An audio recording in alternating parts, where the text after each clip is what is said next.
بسم اللہ الرحمن الرحیم۔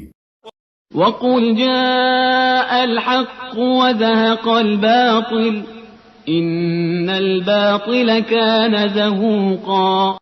الحمد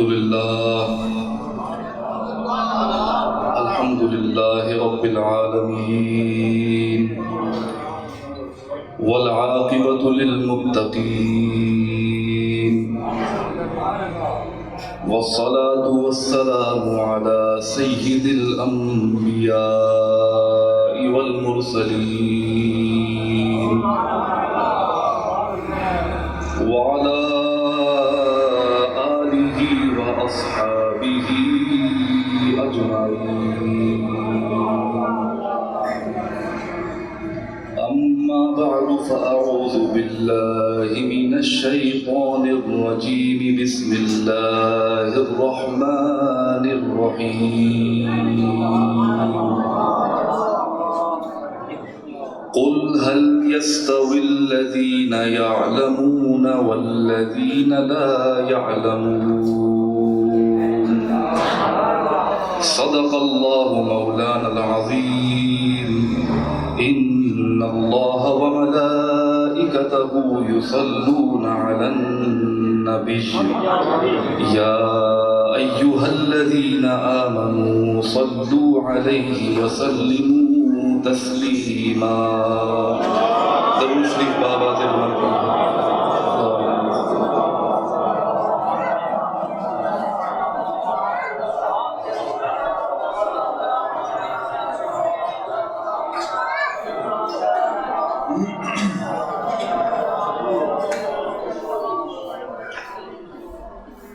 سامعین گرامی قدر، بالخصوص علماء کرام اور سادات عظام، آج مجھے بہت خوشی محسوس ہو رہی ہے کہ میں ایسی جگہ موجود ہوں جہاں اہل علم کی بھی کثرت ہے اور اہل درد کی بھی کثرت ہے۔ سید عبدالرحمن شاہ صاحب نے مجھے دعوت دی اور انہوں نے کہا کہ آپ نے کچھ بیان بھی کرنا ہے، چونکہ مجھے معلوم ہے کہ یہاں طلباء بھی موجود ہیں اور اساتذہ کرام بھی موجود ہیں۔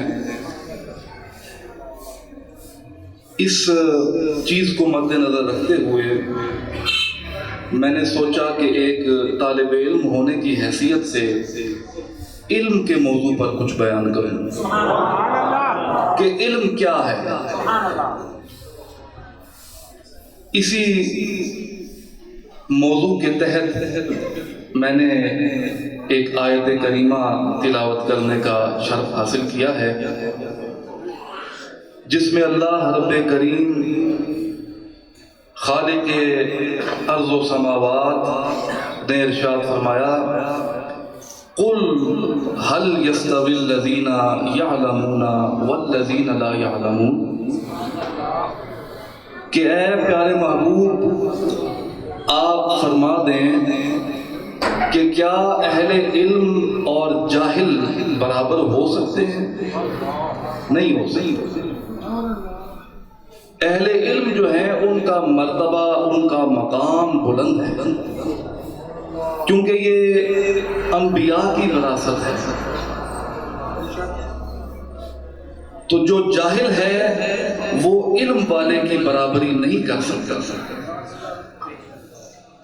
اب یہ سمجھنا ضروری ہے کہ علم کسے کہتے ہیں، علم کا معنی کیا ہے۔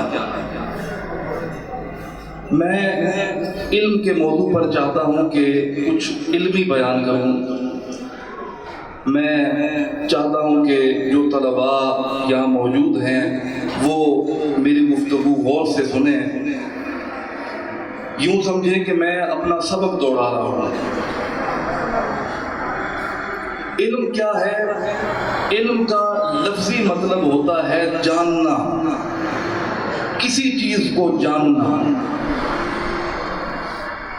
لیکن اہل مناطقہ نے علم کی تعریف یوں فرمائی ہے، منطقی حضرات کہتے ہیں کہ علم کہتے ہیں حصول صورت الشیء فی العقل،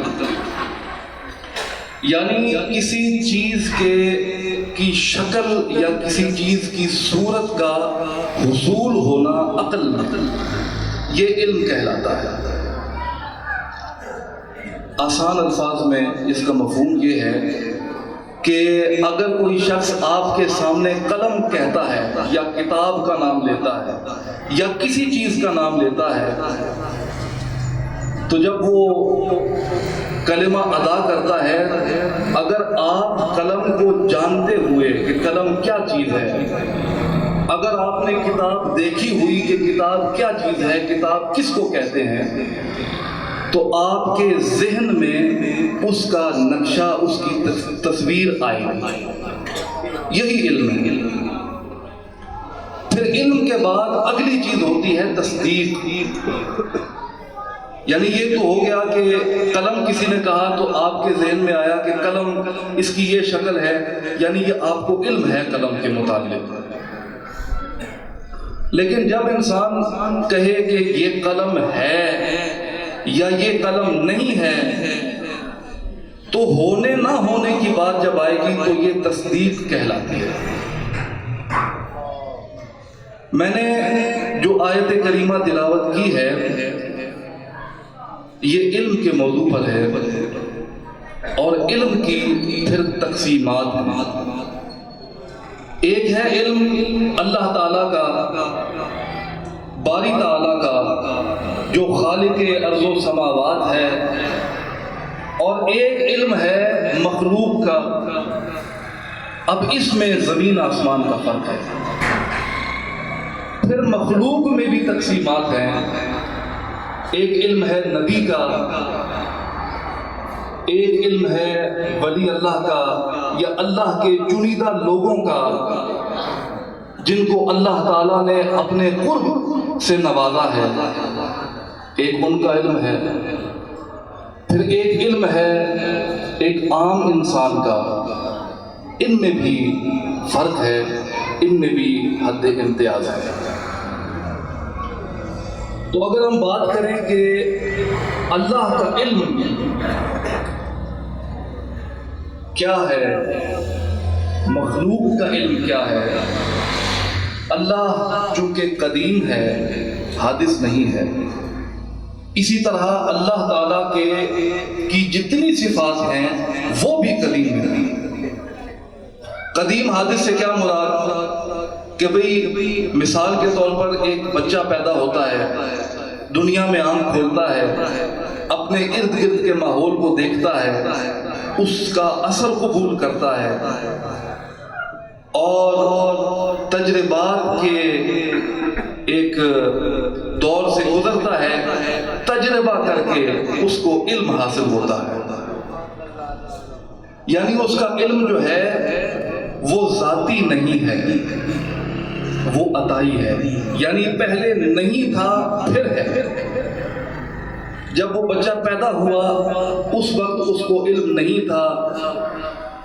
بچپن میں جب بچہ چھوٹا ہوتا ہے تے اے تھوڑی پنجابی ہو جائے تے جو اس نے والدین ہونے بچے نے وہ اس بچے روکنے کے پتر اکل نہ جاوی نہیں تے ہاتھ سڑ جاسی، وہ روکنے بچے ہیں، لہذا وہ بچہ جو ہے وہ اپنے ماحول کو دیکھ کے بڑیانی بزرگاں کی گل سمجھ کے علم حاصل کرنا ہے، اس کا علم ملنا ہے۔ لیکن اللہ تعالیٰ جو ہے چونکہ اللہ قدیم ہے، اللہ کی تمام صفات قدیم ہیں، اور علم بھی اللہ کی ایک صفت ہے۔ اللہ تعالیٰ کے متعلق قرآن مجید میں آتا ہے کہ علیم، اللہ علیم ہے۔ علیم کیا ہے؟ علیم صفت مشبہ ہے، یعنی علم کا جو معنی ہے یہ اللہ کی ذات کے ساتھ ثبوتی طور پر قائم ہے، حدوثی طور پر قائم نہیں ہے۔ یعنی اللہ حادث نہیں ہے. اللہ کا علم یہ ایسا نہیں ہے کہ اللہ کو پہلے کچھ علم نہیں تھا پھر ہو گیا. اللہ کا علم بھی اللہ کی طرح ازلی ہے، ابدی ہے، لا زوال ہے. پھر اس کے بعد آپ دیکھیں کہ علم کی بنیاد کیا ہے. حضور علیہ السلام نے ارشاد فرمایا علم کی تعریف فرماتے ہوئے کہ العلم نور یقذفہ اللہ فی قلب من یشاء، کہ علم ایسا نور ہے جو اللہ تعالی جس شخص کے سینے میں ڈالنا چاہے اس کے سینے میں علم دے دیتا ہے، ڈال دیتا ہے. آج کل تو لوگ ایک ہی دولت کو جانتے ہیں جو مال پیسہ ہے، سیم و زر ہے، ٹھیک ہے جی. لیکن دولت کی بھی قسمیں ہیں، مال کی بھی قسمیں ہیں. ایک وہ دولت ہے جو اللہ تعالیٰ نے انبیاء کو عطا کی، جو دولت علم ہے. اور یہ دولت علم اللہ کسی کسی کو عطا کرتا ہے، ہر کس و ناقص کو یہ علم عطا نہیں ہوتا. تو حضور نے فرمایا کہ اللہ تعالیٰ جس انسان کو اس قابل سمجھتا ہے یا جس کو چاہتا ہے علم دینا، اس کو علم عطا فرماتا ہے. اب علم کی جو بنیاد ہے اس حدیث مبارکہ میں، علم کا معنی علم دین ہے. یعنی علم دین اللہ تعالیٰ کسی کسی کو عطا کرتا ہے. اب علم دین کی جو بنیاد ہے وہ دو چیزیں ہیں، قرآن ہے اور حدیث ہے. قرآن تو ہو گیا اللہ تعالیٰ کا قول، اللہ تعالیٰ کا فرمان جو اللہ نے حضور پر نازل فرمایا. حدیث کیا ہے؟ حدیث تین چیزوں کو کہتے ہیں. ایک ہے حضور کا قول، حضور نے کیا فرمایا.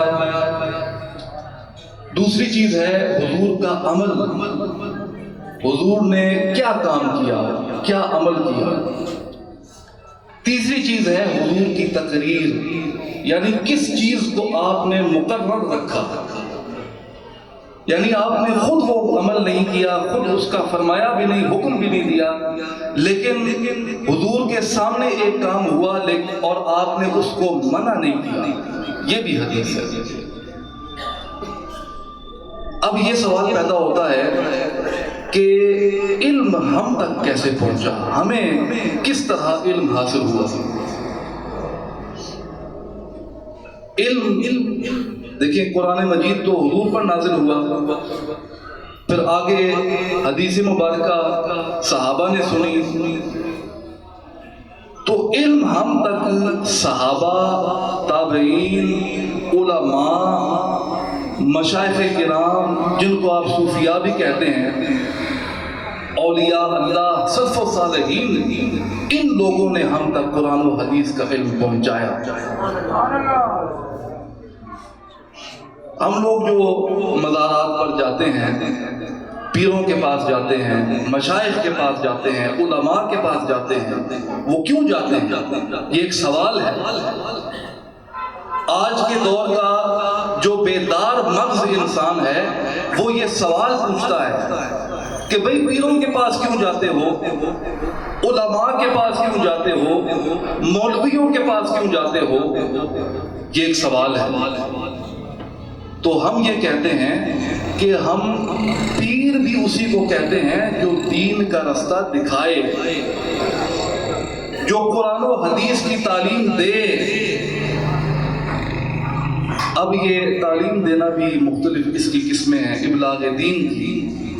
کچھ لوگ ہوتے ہیں وہ زبان کے استعمال سے علم دیتے ہیں، کچھ صوفیاء ہوتے ہیں جو عمل پیرا ہوتے ہیں اور عمل کے ذریعے لوگوں کو متوجہ کرتے ہیں اپنی طرف کہ بھئی دیکھیں یہ بھی تو نماز پڑھ رہے ہیں، ہمیں بھی نماز پڑھنی چاہیے. وہ زبان سے کچھ نہیں کہتے. تو پیر کی، علماء کی، مشائخ کی پہچان رکھیں۔ پہچان کیا ہے؟ یہ نہیں ہے آج کل تو ہر کسی نے اپنے آپ کو پیر کہنا شروع کر دیا ہے۔ پیر کسی خاص وضع قطع کا نام نہیں ہے کہ آپ ایک خاص لباس پہن لیں، خاص اپنی شکل و صورت بنا لیں اور جناب جبرائیلی شکل بنی ہوئی ہے لیکن اندر کچھ بھی نہیں ہے۔ یہ پیری کا نام نہیں ہے۔ پیری وہ ہوتی ہے یعنی جو علم، جب انسان اس علم کے باطن تک پہنچتا ہے اور اس پر عمل کرنا شروع کرتا ہے، اس کو پھر پیری کہتے ہیں۔ یہ وہ مقام ہے۔ نعرہ تکبیر، نعرہ رسالت، نعرہ تحقیق، میزان اولیاء، میزان اولیاء، آستان عالیہ گلدستی، عارف رومی رحمۃ اللہ علیہ نے اسی موضوع کو بیان فرمایا مثنوی معنوی میں۔ آپ فرماتے ہیں کہ علم را برتن زنی مارے بود،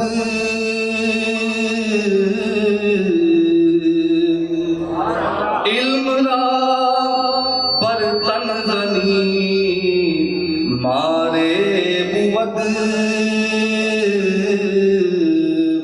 علم را بر جانی یار بود۔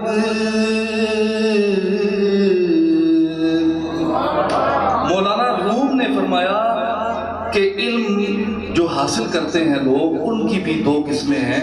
ایک وہ لوگ ہوتے ہیں جو مدارس سے تعلیم حاصل کر کے وہ صرف اس علم کو اس غرض کے لیے استعمال کرتے ہیں کہ اس علم سے اپنی تشہیر کریں گے یا اپنی واہ واہ کرائیں گے یا اس علم کو اپنے جسم پر اوڑھ لیتے ہیں۔ علم را برتن زنی مارے ہوئے۔ مولانا روم نے فرمایا کہ علم کو اگر وہ اپنے تحسین جسم کے لیے استعمال کرے گا، جبہ پہن لیا، امامہ باندھ لیا، ایک خاص وضع قطع اپنا لی، اگر اس حد تک تو رہے گا تو مولانا نے فرمایا کہ یہ علم تیرے لیے سانپ ہے جو تجھے ڈس کے ہلاک کر دے گا۔ اور پھر فرمایا کہ علم را بر جازنی یارے ہوئے، کہ اگر اسی علم کو تو نے اپنی روح پر طاری کر لیا، اس علم کو تو نے اپنی جان پر طاری کر لیا، یعنی اس علم کے مفاہیم کو وہ جو ہیں وہ تیرے اندر صراحت کر گئے، تو پھر یہ تیرا دوست ہے۔ اور یہی طبقہ جو ہے یہ اولیاء کا طبقہ ہے۔ کوئی ولی ایسا نہیں گزرا جو ظاہری علم سے بھی خالی ہو۔ اولیاء نے پہلے ظاہری علم حاصل کیا، پھر اس کے باطنی جو اثرات تھے وہ ان پر مرتب ہوئے۔ باطنی اثرات کیا ہوتے ہیں؟ ایک تو ہوئی بھئی ظاہر علم ہے، کتاب آپ نے پڑھی، آپ نے مسئلہ ایک سمجھ لیا، نماز پڑھنے کا طریقہ آپ کو آ گیا۔ اب جب آپ نماز پڑھتے ہیں، رکوع و سجود کیا، یہ ایک جسمانی حرکت ہے جو ظاہر ہے۔ اب ہر عبادت کا ایک ظاہر ہے، ایک باطن ہے۔ نماز کا ظاہر یہی ہے کہ آپ نماز پڑھ رہے ہیں، رکوع و سجود کر رہے ہیں، قیام کر رہے ہیں، لیکن اس کا باطن کیا ہے نماز کا؟ اللہ نے فرمایا کہ ان الصلاۃ تنہا عن الفحشاء والمنکر، کہ نماز جو ہے یہ فحاشی سے اور گناہ سے روکتی ہے انسان کو۔ یہ اس کا باطنی اثر ہے نماز کا۔ ظاہر تو ہو گیا، آپ نے رکوع سجود کیا، لیکن باطنی اثر کسی پر ہوتا ہے۔ یہ اسی پر ہوتا ہے جو اس اثر کو قبول کرے۔ یہ جو باطنی چیز ہے یہ ہمیں کہاں سے ملتی ہے؟ یہ اولیاء اللہ کی صحبت اختیار کرنے سے ملتی ہے. اور اولیاء وہ ہوتے ہیں جن کو معرفت الہی نصیب ہوتی ہے. اب کوئی بندہ ایسا نہیں ہے جس کو آپ کہیں کہ یہ عالم باللہ ہے، آپ کہتے ہیں یہ عارف باللہ ہے. بھئی عالم باللہ کیوں نہیں کہتے آپ؟ اس لیے نہیں کہتے کہ اللہ کا کوئی عالم نہیں ہو سکتا. علم کہتے ہیں قل کا ادراک کرنے کو. کتاب ہے، کتاب کو آپ نے مطالعہ کیا، آپ نے اس کی تمام جزیات کو سمجھ لیا، آپ کے ذہن میں وہ ازبر ہوگی، آپ کو اس کتاب کا مفہوم سمجھ آ گیا، تو آپ کہہ سکتے ہیں کہ یہ عالم کتاب ہے، یہ اس نے کتاب کا علم حاصل کیا ہے. لیکن اللہ کا کل کا احاطہ ہی نہیں ہو سکتا، تو کجا کوئی انسان کہے کہ یہ عالم باللہ ہے. اسی لیے کہا جاتا ہے کہ یہ عارف باللہ ہے، اللہ کا ان کو عرفان حاصل ہوا ہے. یہ ایک سفر ہے. چونکہ یہاں طلباء بھی موجود ہیں، میں ان کو بالخصوص کہنا چاہتا ہوں کہ علم سے معرفت الہی تک کا سفر طے کرنا چاہیے اور اس میں کوشش کرنی چاہیے. اور معرفت جو ہے یہ حاصل ہوتی ہے اولیاء کی صحبت اختیار کرنے سے. اور اولیاء کو کہاں سے حاصل ہوتی ہے؟ اولیاء اللہ کو یہ جو دولت معرفت ہے یہ باب مدینۃ العلم سے حاصل ہوتی ہے. اسی لیے میرے جد اعلیٰ پیر میر علی شاہ رضی اللہ تعالیٰ عنہ نے بیان فرمایا، ایک ان کا منظوم کلام ہے. آپ نے فرمایا کہ تا یافتہ ام خبر از باب علوم دل، تا یافتہ ام خبر از باب علوم دل، دل دادا بمیرے شاہ در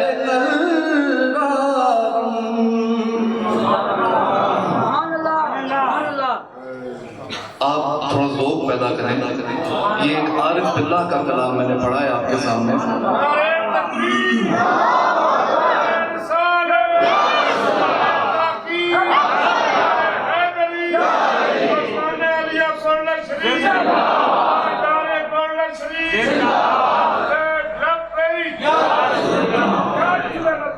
حضور اعلیٰ نے فرمایا کہ تا یافتہ ام خبر از باب علوم دل،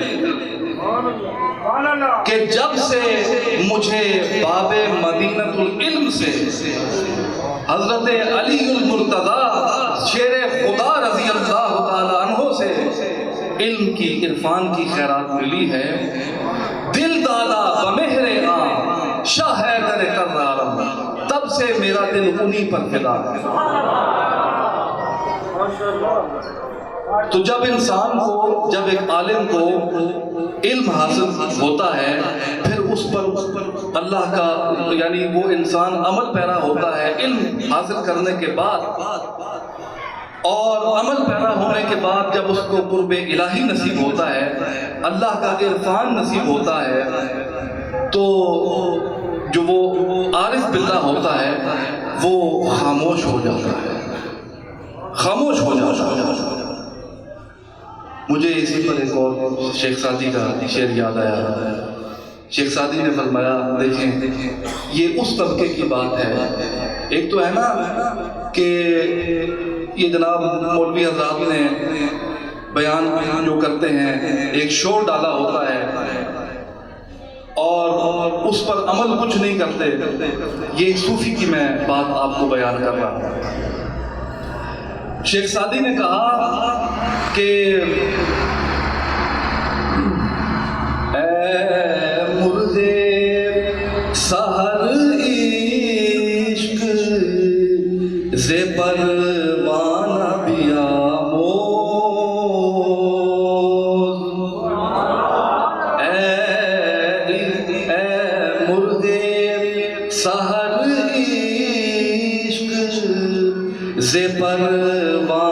بیاموز، اے مرغ سحر عشق سے پروانہ بیاموز، کہاں سوختہ راجاں شدو آواز نیامد،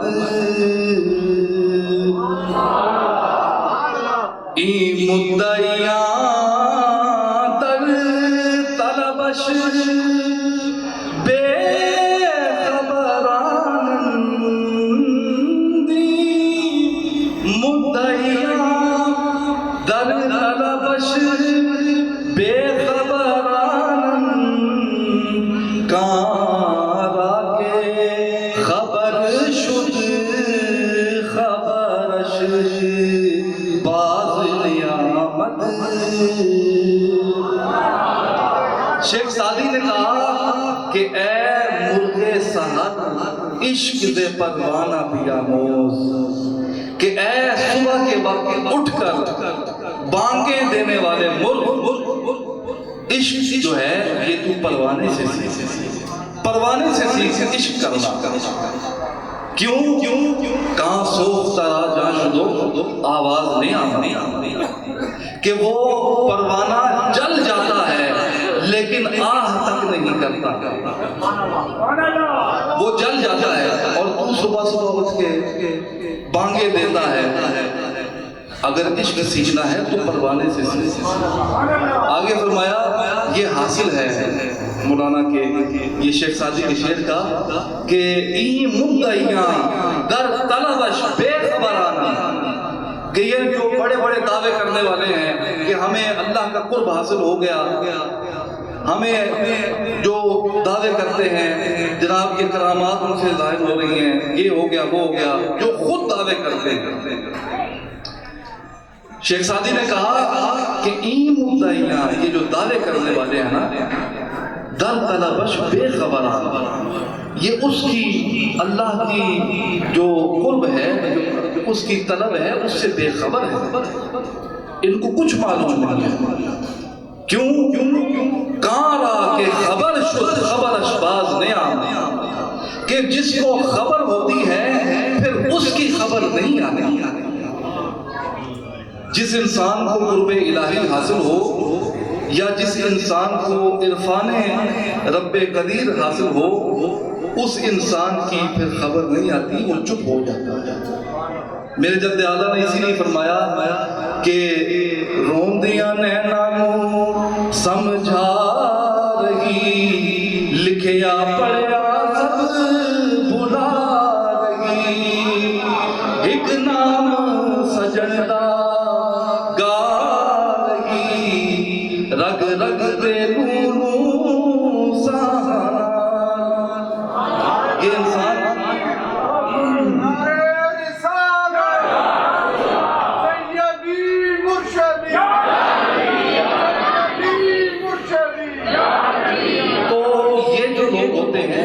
یہ خاموش ہو جاتے ہیں۔ آج چونکہ یہاں علماء بھی موجود ہیں، طلباء بھی ہیں، اور جو لوگ علم نہیں رکھتے میں ان کو بھی خطاب کر رہا ہوں کہ کوشش کریں علم حاصل کرنے کی، اور علم حاصل کر کے اس پر عمل پیرا۔ صرف علم حاصل کرنا کمال نہیں ہے، علم حاصل کر کے اس پر عمل پیرا، اور عمل پیرا ہونے کے بعد جب آپ کو قرب الہی نصیب ہوگا تو یہ آپ کی منزل ہے۔ اللہ تعالیٰ ہم کو اس پر عمل پیرا ہونے کی توفیق عطا فرمائے، اور ہماری حاضری کو قبول و منظور فرمائے۔ اور چونکہ ابھی مختصر وقت تھا، اس وجہ سے چونکہ ابھی نماز بھی ہے، اس خطاب کے بعد ابھی نماز ادا ہوگی، پھر دعا ہوگی۔ اللہ تعالیٰ آپ سب کو اجر عظیم عطا فرمائے۔ آمین وآخر دعوانا ان الحمدللہ رب العالمین۔